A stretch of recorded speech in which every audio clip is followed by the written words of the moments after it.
여러분, 오늘 베드로전서 4장 7절에서부터 11절 말씀을 통해서 주님의 이름으로 사는 인생이라는 제목으로 하나님의 말씀을 전하겠습니다. 여러분, 혹시 예수쟁이라는 말 들어보셨어요? 예수쟁이라는 말 들어보셨어요? 예, 예수 믿는 사람을 호칭하는 말입니다. 혹시나 해서 사전에서 이 말을 한번 찾아봤어요. 사실은 사전에도 이 말이 있었습니다. 이 말의 사전적인 의미는 예수 믿는 사람들을 얕잡아 이르는 말, 이렇게 되어 있습니다. 사실 요즘 예수쟁이라는 말은 잘 사용하지 않는 말이죠. 그런데 제가 어렸을 적 한 20-30년 전만 해도 이 예수쟁이라는 말을 심심치 않게 사용했던 적이 있었습니다. 무엇무쟁이라는 하는 말은 사실은 어감이 그렇게 좋은 말이 아니고, 그리고 그 사람의 이르기를 좋은 뜻으로 하는 말은 사실은 아니었습니다. 저는 어릴 적 친구들은 저를 이렇게 불렀습니다. 안경쟁이, 그리고 예수쟁이. 제 친구들은 저를 빗대어서 야, 안경잡이, 예수잡이, 예수쟁이, 이렇게 불렀던 기억이 있습니다. 저는 모태신앙을 가지고 있고 어릴 적부터 교회에 항상 있었기 때문에, 그리고 안경을 써왔기 때문에 친구들은 저를 놀릴 때 이런 말을 많이 하곤 했습니다. 사실 저는 고백하자면 어릴 때 친구들이 저에게 안경잡이, 예수쟁이 하는 말을 듣는 것을 그렇게 즐거워하지 않았습니다. 왜 그랬나 곰곰이 한번 생각해 보니, 내가 잘못한 것도 없는데 나는 열심히 교회 다니는 건 너무나 재미있고, 그리고 예수님을 믿는 것 너무나 즐거웠는데 왜 나에게 이렇게 비꼬면서 이야기할까라는 생각을 했던 것 같습니다. 그런데 여러분, 그거 아세요? 이 예수쟁이라는 말이 이제는 사실 조금 그리워지고 있습니다. 어린 시절 친구들 눈에는 제가 예수 믿는 사람으로 보였나 봅니다. 친구들이 놀리면서 했던 그 예수쟁이라는 말 속에는 참으로 귀한 뜻이 담겨져 있습니다. 이 예수쟁이라는 말은 단순히 우리가 말하는 예수 믿는 사람의 의미를 뛰어넘는 것 같습니다. 여러분, 예수쟁이라는 말은요, 자신의 삶 속에서 예수님의 이름을 드러내는 사람이 아닐까요? 그래요. 세상 사람들은요, 야, 저 사람 예수 믿는데 라고 놀릴 수도 있습니다. 그런데 우리 입장에서는 그거 정말 좋은 말 아닌가요? 우리의 삶에서 예수님의 이름이 드러나고 있는 거지 않습니까? 예, 맞아요. 예수님의 이름을 내 삶 속에 숨기지 않고 열심히 교회 다니고 열심히 신앙생활 하는 것 부끄러워하지 않는 사람이 어떻게 보면 진실된 예수쟁이가 아닐까 생각해 봅니다. 예수 믿는 사람들을 흉보고 얕잡아 보면서 사용된 이 예수쟁이라는 말을 이제는 우리는 두려워할 필요가 없습니다. 오히려 우리가 스스로 예수쟁이라는 것을 자랑스럽게 생각해 하며 살아가야 합니다. 여러분, 예수쟁이로 사는 방법은 세상 사람들과 똑같이 살아서는 안 되겠죠. 특별하게 달라야 하고 구별되어야 합니다. 그렇다면 예수쟁이로 세상 사람들과 다르게 살아가는 방법은 무엇이 있을까요? 그것을 한마디로 정의하면 바로 주님의 이름으로 살아가는 것, 그것이 바로 우리가 예수쟁이로 사는 방법이 아닐까 생각해 봅니다. 여러분, 우리가 나갈 때 여기에 아무런 표시도 없죠. 하지만 진정한 예수쟁이로 사는 방법은 여기 가슴에 나는 그리스도인이라는 이런 표를 딱 붙이고 살아가는 겁니다. 세상 사람들 보기에 야, 저 사람 그래, 교회 다니는 사람이래, 저 사람 예수 믿는데 조교회 다니는 사람이라고 하니 역시 다르네, 이런 이야기를 듣는 사람이 바로 우리가 되어야 합니다. 그리고 우리 교회 안에서도 저 성도님, 저 집사님, 그리고 저 권사님, 저 장로님처럼만 예수 믿으면 좋겠다라는 이러한 이야기를 듣는 사람이 되어야 하지 않을까요?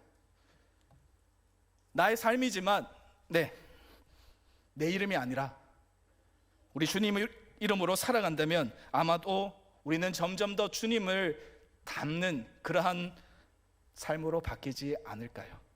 여러분, 오늘 주님은 우리에게 베드로전서 4장 7절과 11절 말씀을 통해 주시면서 오늘 우리가 이렇게 살기를 바라고 계십니다. 그러면 오늘 말씀에 우리에게 이르는 주님의 이름으로 사는 인생이란 어떠한 인생일까요? 모두 세 가지의 말씀을 한번 나누어 보겠습니다.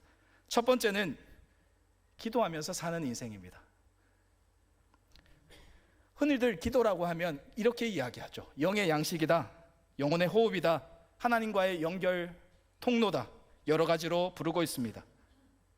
네, 모두가 다 맞는 이야기 맞습니다. 그래서 그리스도인들은 기도를 아주 중요하게 여기고 있습니다. 그리고 그 기도하기 위해서 늘 힘쓰고 있죠. 그렇다면 여러분, 기도는 언제 해야 되는 것일까요? 기도 언제 해야 됩니까? 성경에서 이렇게 말씀하십니다. 데살로니가 전서 5장 17절 말씀입니다. 우리 앞에 화면에 있는데요, 한번 읽어볼까요? 시작. 쉬지 말고 기도하라. 네, 기도는 쉬지 말고 늘 항상 기도해야 하는 겁니다. 그래서 기도는 아무리 많이 한다고 해도 늘 부족한 것 같습니다.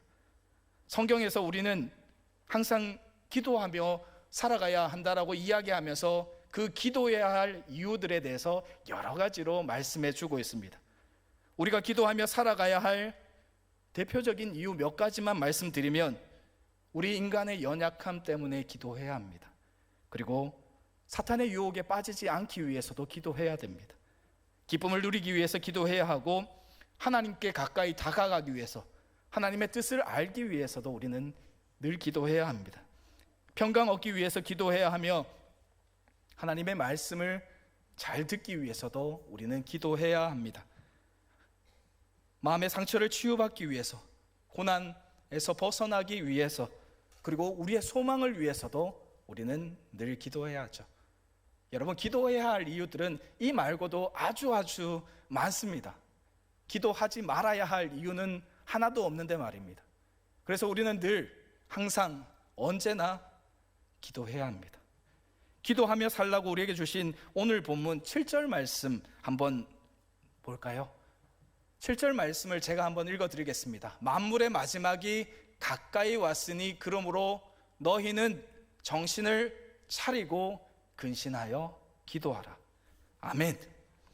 아니, 기도하기만 하면 되는데 왜 정신을 차리고 근신하여 기도하라 이렇게 말씀하셨을까요?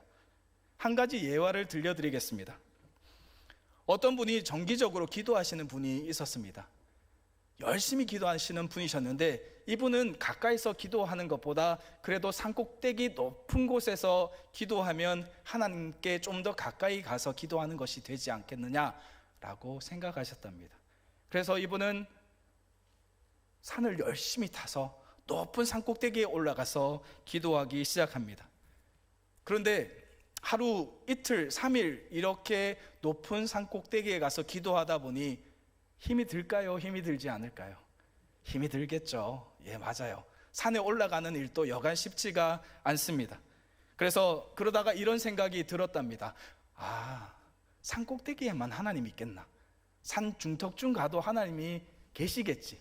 산꼭대기에서 기도하지 않고 중턱 가서 기도해도 하나님이 들어주시겠지라는 생각이 들었답니다. 그래서 그 다음날부터는 산꼭대기에 가는 것을 멈추고 산 중턱까지 올라가서 거기에서 기도합니다. 또 이렇게 하루, 이틀, 3일 이렇게 기도하다 보니 이것도 조금 힘든 겁니다. 그래서 이번에는 이런 생각이 들었습니다. 산 중턱에만 하나님이 계시겠나? 산에 올라가는 골짜기에도 하나님이 계시겠지라는 생각이 들었답니다. 그래서 그 다음날부터는 산 중턱에 가는 것을 그만두고 산 입구 골짜기에 가서 기도하기 시작했습니다. 하루, 이틀, 3일 또 이렇게 기도하다 보니 꾀가 나죠. 야, 산에 하나님이 계시겠나? 우리 집에도 하나님이 계시겠지. 우리 집에서 기도해도 하나님은 들어주실 거야. 그래서 그 다음 날에는 산에 가는 것을 그만두고 자기 집 골방에서 기도하기 시작합니다. 그런데 이제 이번에는 또 다른 꾀가 생각납니다. 아니, 골방에서 굳이 기도할 필요가 있을까? 안방에서 그냥 기도해도 하나님이 들으시겠지. 그 다음날 또 꾀가 났습니다. 아니, 누워서 기도해도 하나님이 듣지 않으실까? 이불을 덮고 누워서 눈을 감고 기도해도 하나님이 들으시겠지라는 생각을 했습니다. 그래서 이불 속에서 누워서 기도하니까 마귀가 금방 찾아와서 자장가를 불러서 더 이상 기도하지 못했다라는 그러한 예화가 있습니다. 여러분, 기도를 쉽게 하는 방법은 없습니다. 쉽게 기도하면서 하나님께 내 기도가 전달되기를 바라는 방법은 어디에도 없습니다. 그러므로 우리는 기도할 때 꾀를 부리지 말고 정신을 차리고 깨어 근신하며 간절히 기도해야 합니다. 여러분, 우리 믿음의 사람들은 매일매일 기도하고 있죠. 여러분들도 매일매일 기도하고 계시죠? 네, 이런 새벽부터 늦은 저녁까지 우리는 늘 기도하며 살고 있습니다. 그래서 기도함으로 응답받고 문제가 해결되어지는 그러한 역사를 우리는 경험하였습니다. 여러분, 기도하면 우리는 주님의 뜻을 깨닫게 됩니다. 내가 어떤 길로 가고자 할 때 주님의 뜻을 구하는 것이 바로 우리 기도하는 사람들의 자세입니다. 그런데 기도하면서 나의 뜻을 굽히지 않고 내 뜻을 세우면 될까요? 안 될까요? 안 되겠죠. 기도하는 사람의 자세는 내 뜻을 굽히지 않고 내 뜻을 우기는 것이 아니라 주님의 뜻에 나의 모든 것을 맡기게 되면 바로 주님의 온전하신 뜻을 비로소 알게 된다라는 것입니다. 에베소서 6장 18절 말씀을 보면 기도에 관한 중요한 교훈의 말씀이 있습니다. 우리 함께 6장 18절 말씀을 읽도록 하겠습니다. 시작. 모든 기도와 간구를 하되 항상 성령 안에서 기도하고 이를 위하여 깨어 구하기를 항상 힘쓰며 여러 성도들을 위하여 구하라. 아멘. 여러분, 이 말씀은 기도하는 사람은 성령님의 도움을 받아서 기도해야 한다라는 것입니다. 이처럼 주님의 이름으로 사는 사람은 여러분, 기도하며 사는 사람입니다. 주님의 뜻을 구하는 사람입니다. 저와 여러분들이 바로 기도를 통해서, 기도하는 사람을 통해서, 그리고 주님의 이름으로 나아가는 사람 될 수 있기를 축복합니다. 아멘. 두 번째, 주님의 이름으로 사는 인생. 두 번째는 바로 사랑하며 사는 인생입니다. 오늘 본문 8절 말씀 한번 띄워주시겠습니까? 네, 한번 같이 읽도록 하겠습니다. 시작. 무엇보다도 뜨겁게 서로 사랑할지니 사랑은 허다한 죄를 덮느니라. 아멘. 여러분, 사랑할 때 어떻게 해야 되죠? 심심하게? 아니면 미지근하게? 차갑게? 그렇게 사랑해야 되나요? 아니죠. 아주 뜨겁게 열정을 가지고 사랑해야 합니다. 그리고 사랑은 누가 해야 됩니까? 옆에 계신 분이 사랑하면 될까요? 나는 가만히 있고? 아니죠. 사랑은 바로 내가 하는 겁니다. 사랑은 바로 우리가 하는 겁니다. 뜨겁게 열정을 가지고 사랑하는 겁니다. 여러분, 연애할 때 한번 생각해 보실까요? 연애할 때 감정 어떠셨어요? 사랑할 때 하루 종일 같이 있었는데 조금 전에 헤어졌는데 또 보고 싶어요? 보고 싶지 않아요? 또 보고 싶죠? 예, 맞습니다. 그것이 바로 사랑의 감정입니다. 심심하게 차갑게 대충 하는 것은 사랑이 아니죠. 여러분, 사랑은 아주 뜨겁게 사랑하는 겁니다. 뜨겁게 사랑하게 되면 생기는 변화가 하나가 있는데, 그것은 사랑하는 그 사람의 한 가지, 두 가지만 사랑하는 것이 아니라 그 사람의 모든 것을 다 사랑하게 된다라는 것입니다. 좋은 것, 장점 당연히 잘 보입니다. 그리고 더 나아가 그 사람의 단점까지도 이제는 사랑하게 된다라는 겁니다.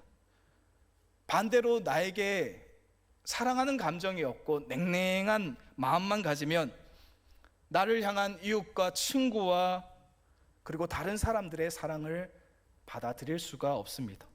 그리고 더 나아가서 하나님의 사랑을 받지도 못하고 체험하지도 못하게 된다라는 겁니다. 작년 연말이었나요? 제가 TV를 보는데 이런 기사가 나왔습니다. 2022년 세계 행복 보고서에 따르면 세계에서 가장 행복한 나라로 핀란드가 꼽혔습니다.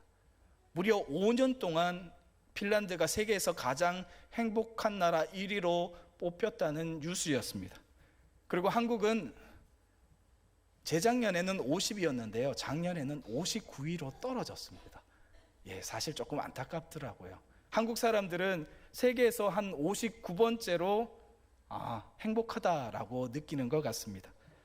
이어서 핀란드 사람들에게 행복이 무엇입니까? 라고 그러한 질문을 하고 그 사람들을 인터뷰하는 장면이 나왔습니다.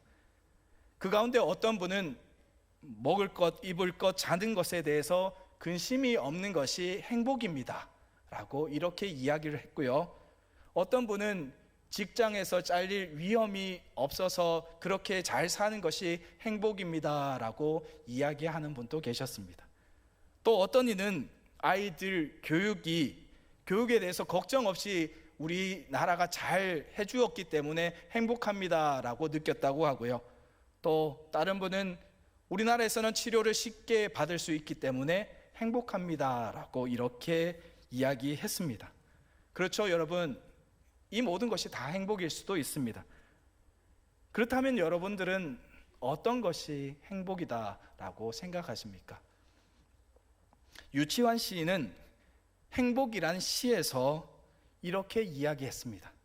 사랑하는 것은 사랑받느니 보다 행복하니라. 한번 곰곰이 한번 생각해 보실까요? 사랑하는 것은 사랑받는 이보다 행복하니라. 그리고 그의 시의 마지막은 이렇게 결론을 맺고 있습니다. 설령 이것이 이 세상의 마지막 인사가 될지라도 사랑하였으므로 나는 진정 행복하였네라. 사랑했기 때문에 행복하다라고 유치한 시는 이야기를 합니다. 여러분, 내가 사랑하지 않고 사랑받기 위한 삶을 산다라고 한번 생각해 볼까요? 내가 누군가는 사랑하지 않고 그냥 사랑받는 것이 좋아서 사랑받기만 하면 행복하다라는 그러한 삶을 살고 있다라고 한번 생각해 보겠습니다. 삶이 어떨까요? 좋을까요? 제가 곰곰이 한번 생각해 보니 사랑받기 위해서 사는 인생은 어쩌면 참 고달픈 인생이 될 것 같다라는 생각을 했습니다. 왜냐하면 저 사람이 나를 사랑할 수 있게끔 제가 무언가를 해야 되잖아요. 사랑받기 위해서 꾸미기도 해야 될 거고, 그리고 좋은 마음을 써야 될 거고, 여러 가지를 오히려 해야 되겠다라는 그러한 생각을 했습니다. 남에게 인정받기 위해서, 사랑받기 위해서 오히려 해야 할 것들이 더 많은 것이 아닌가라는 그러한 생각을 하였습니다. 그렇다면 반대로 한번 생각해 볼까요? 누군가 다른 이들을 우리가 사랑한다 라고 한번 생각해 보겠습니다. 우리 잠시만요. 우리 내가 정말 사랑하고 싶은 사람 있죠? 그분을 한번 곰곰이 한번 생각해 보고, 내가 저 사람을 정말 사랑하면 어떤 마음일까 라고 한번 생각해 보세요. 여러분, 흐뭇하지 않으세요? 내가 정말 사랑하고 싶은 사람을 내가 진정으로 사랑할 수 있게 되었다면 참으로 행복할 것 같습니다. 누군가를 조건 없이 사랑한다는 것, 그 사랑으로 인해서 내가 더욱더 기뻐지고 내 삶이 더욱더 풍성한 은혜로, 기쁨으로, 즐거움으로 채워진다면 여러분, 사랑하지 않을 이유가 없지 않으세요? 그죠? 그 사람을 사랑했는데 오히려 나에게 더 큰 행복이 돌아온다면 사랑할 이유 충분하지 않으십니까? 여러분, 사랑은요, 해야 하는 겁니다. 사랑하시면 행복해집니다. 사랑하는 여러분, 저와 여러분 늘 사랑하며 사시기를 주님의 이름으로 축복합니다. 주님의 이름으로 사는 사람은 바로 사랑하며 사는 사람들입니다. 여러분, 사람은요, 사랑을 주고 그리고 사랑을 받을 때 행복한 존재가 됩니다. 하나님께서 그렇게 우리를 창조하셨습니다. 사랑만을 주는 존재가 아니라 사랑을 주기도 하고 사랑을 받기도 하는 존재로 하나님께서 우리를 창조하셨습니다. 태초에 하나님께서 우리들을 창조하실 때 아무런 목적 없이 그냥 야, 너 남자, 너 여자 이렇게 창조한 것이 아니라 바로 우리 서로 사랑을 베풀고 나누고 받기 위해서 그러한 존재로 만들었다는 거죠. 하나님께서 사람을 창조하실 때 바로 특별한 이러한 기대가 있었습니다. 그래서 하나님의 형상대로 저와 여러분들을 지으신 겁니다. 우리 모두 하나님의 기대를 안고 이 땅에 태어난 존재로서 소중한 존재, 사랑과 행복을 누리며 살아가는 존재들입니다. 여러분, 행복은 사랑하며 얻을 수 있는 것이 아닐까요? 앞서 말씀드린 핀란드 사람들처럼 아무 걱정 없는 것이 행복한 삶이라고 하였지만, 그것도 행복한 삶일 수 있겠죠. 하지만 내가 열정을 다해 뜨겁게 누군가를 사랑할 수 있다면 우리는 아마도 더욱더 행복한 존재가 될 것입니다. 사랑하는 여러분, 주님은 오늘 우리가 서로 사랑함으로써 행복을 누리기를 원하십니다. 그것도 뜨겁게 서로 사랑함으로써 나 혼자만 행복을 누리는 것이 아니라 우리 모두가 함께 행복을 누리시기를 바라고 계십니다. 사랑하는 여러분, 사랑하십시다. 사랑하며 삽시다. 슬퍼하고 괴로워하고 인상 찡그리며 사는 것이 아니라 받기만 위해서 누가 나한테 사랑 한번 주지 않을까 그것만 기대하고 사는 인생이 아니라 참으로 나의 것 끝까지 나의 모든 것을 베풀며 하나님의 말씀대로 사랑하며 사는 인생이 되어서 내 인생이 참으로 기쁨과 행복 가운데 가득 넘치기를 주님의 이름으로 축복합니다. 우리 마지막으로 주님의 이름으로 사는 인생 마지막은 봉사하며 사는 인생입니다. 오늘 본문 9절과 10절 말씀 보겠습니다. 오늘 본문 9절과 10절 말씀 함께 읽도록 하겠습니다. 시작. 서로 대접하기를 원망 없이 하고 각각 은사를 받은 대로 하나님의 여러 가지 은혜를 맡은 선한 청지기 같이 서로 봉사하라. 아멘. 네. 마태복음 5장 13절과 14절 말씀에 너희는 세상의 소금이다. 너희는 세상의 빛이다 라고 하셨습니다. 소금처럼 빛처럼 너희가 선한 영향력을 끼치고 세상을 살아가라 하신 말씀이시죠. 그런데 이 소금과 빛에는 공통점이 있습니다. 바로 자신을 희생하며 사람들에게 헌신한다는 것입니다. 소금은 자신을 녹임으로써, 빛은 자신을 태움으로써 사람들에게 선물을 해주고 있습니다. 여러분, 바로 우리 그리스도인들의 삶이 이러한 삶이 되어야 합니다. 그래서 주님은 마태복음 5장 16절 말씀에 이렇게 말씀하십니다.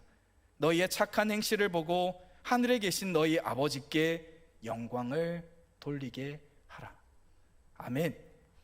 바로 우리의 착한 행실을 통해서 하나님께 영광을 돌리게 하라라고 하신 말씀이죠. 여러분, 헌신이라는 것은 뭔가 남았을 때 하는 것일까요? 아니죠. 헌신이라는 것은 시간이 남아서 돈이 남아서 헌신하는 것이 아닙니다. 아무리 바쁘다 할지라도 그것을 쪼개어서, 시간을 쪼개고 돈을 쪼개어서 헌신하는 것이고, 아무리 힘들다고 하여도 자신의 것을 내어 놓아서 하는 것이 바로 헌신입니다. 헌신은 동정하는 것이 아니에요. 헌신은 귀한 것으로, 아주 귀한 것으로 행하는 것입니다. 사랑하는 여러분, 저와 여러분들이 오늘 우리에게 주신 말씀과 같이 기쁜 마음으로 따뜻하게 대접하고 우리의 은사대로 나눔을 실천하면서 참된 봉사, 그리고 참된 헌신, 참된 섬김을 통해서 주님의 이름으로 살아가는 참된 그리스도인 되시기를 축복합니다. 여러분, 저에게는 딸 둘이 있습니다. 지난주에 저희가 인사를 드렸었죠. 저희 딸 둘이 있는데 이 두 딸이 참 생김새도 다른데 성격도 참 다릅니다. 그 중에 작은 아이가 조금 다릅니다. 열심히 해요. 이 친구가 헌혈을 하는 것을 즐거워합니다. 여자아이인데도 3개월, 6개월에 한 번씩 꼭 헌혈을 하러 가는 모습을 보았습니다. 제가 살던 동네에 헌혈의 집이 없어서 기차와 버스를 타고 멀리 떨어진 곳에 가서도 그 시간을 채우고 헌혈을 하는 모습을 보았습니다. 그래서 저도 사실 아빠가 되어서 딸을 따라서 지난 포항에서 저희 교회로 부임하기 바로 3일 전에 저도 헌혈의 집을 찾아서 헌혈을 하고 온 기억이 있습니다. 얼마 전 딸과 헌혈에 대해서 이야기를 하다 보니 헌혈을 몇 회 이상 하면 훈장을 준다라는 이야기를 들었습니다. 여러분 그거 알고 계세요? 잘 모르시죠? 헌혈을 하면 훈장을 줘요. 그렇다고 뭐 한 번, 두 번 해서 헌혈을 했다고 해서 훈장을 주는 것이 아니라 헌혈 30회를 하면 은장, 헌혈 50회를 하면 금장이라는 훈장을 줍니다. 그리고 100회를 하면 명예장, 200회를 하면 명예대장, 300회를 하면 최고 명예대장이라는 훈장이 주어집니다. 그래서 최근에도 훈장을 주는가 싶어서 인터넷을 찾아보니 최근에는 유공패로 바뀌었습니다. 유공, 똑같습니다. 훈장과 같은 거죠. 여러분, 훈장이라는 것이 어떤 것이에요? 국가에 큰 공을 세운 사람들이 받을 수 있는 것이 바로 훈장입니다. 그런데 이 헌혈 몇 번 했다고 해서 훈장을 받는다고 해서 어떤 사람은 저거는 별 가치가 없는 거야 라고 이야기하는 분들이 계시더라고요. 하지만 저는 헌혈로 받은 훈장도 국가의 큰 공을 세워서 받은 훈장 못지않게 대단하고 중요하며 그리고 충분히 자랑할 만한 것이라고 생각합니다. 그 이유는요, 바로 이 훈장이 나를 위해서 수고하고 얻은 것이 아니라 진짜 내가 가진 것을 나누면서 희생하고 섬김으로써 받은 것이기 때문입니다. 한 번 헌혈하는 것 대단하지 않습니다. 두 번 하는 것도 그리 대단하지 않습니다. 하지만 여러분, 30회, 50회, 100회, 200회 헌혈한다는 것은 사실은 정말 쉬운 것이 아니에요. 헌혈은요, 오늘 했다고 해서 내일 할 수 있는 것이 아니거든요. 충분한 시간을 두고 제가 알기로는 3개월이 지나야서 헌혈을 한번 할 수 있습니다. 그래서 내가 그냥 하고 싶다고 한꺼번에 30번, 50번, 100번을 할 수 있는 것이 헌혈이 아니라는 것이죠. 지속적으로 자신의 것을 나눔으로써 섬김과 실천을 봉사하고 할 수 있는 것이 바로 헌혈이는 거죠. 그렇기 때문에 지속적으로 오랫동안 한다는 것은 쉽지 않고 그를 통해서 받은 훈장 또한 매우 값지고 귀한 것이라는 것을 알 수 있습니다. 사랑하는 여러분, 우리 예수 믿는 믿음의 사람들도, 예수님의 이름으로 사는 사람들도 이러한 훈장 하나쯤은 가지고 있어야 하지 않을까요? 세상이 수고했다고 주는 훈장도 좋겠죠. 하지만 그보다 주님께서 우리의 모습을 보시고 주시는 믿음의 훈장을 우리가 가졌으면 참 좋겠습니다. 여기 가슴에 주님께서 너 정말 수고했잖아, 너 정말 믿음 지키고 살았잖아 라고 주시는 믿음의 훈장을 우리가 가슴에 달고 살았으면 좋겠습니다. 저와 여러분들이 진짜 열심을 다해 기도함으로 살아감으로 기도의 훈장을 받을 수 있었으면 좋겠습니다.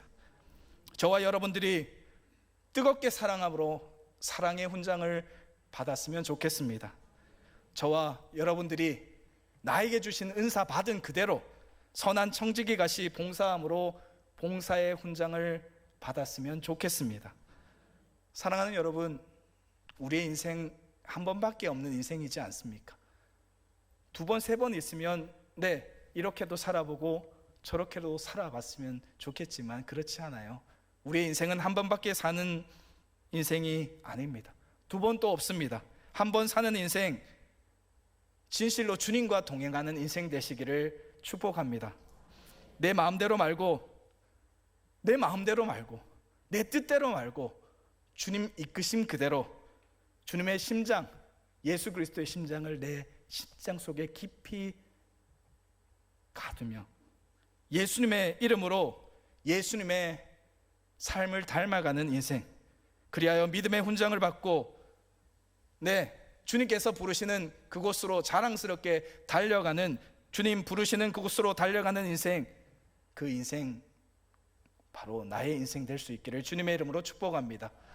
사랑하는 여러분, 우리 전화교회가 진정으로 하나님의 말씀 그대로 행하면서 내 삶이 주님께서 보시기에 참으로 아름다운 인생 되셔서 내 뜻이 아니라 주님이 나와 함께 하시고 말씀 그대로 살아감으로써 주님이 나와 함께 하신다는 확신 가지고 살아가는 저와 여러분 되셔서 매일매일이 참으로 하나님과 함께하는, 동행하는 참된 기쁨 넘치는 모든 날 될 수 있기를 주님의 이름으로 축복합니다.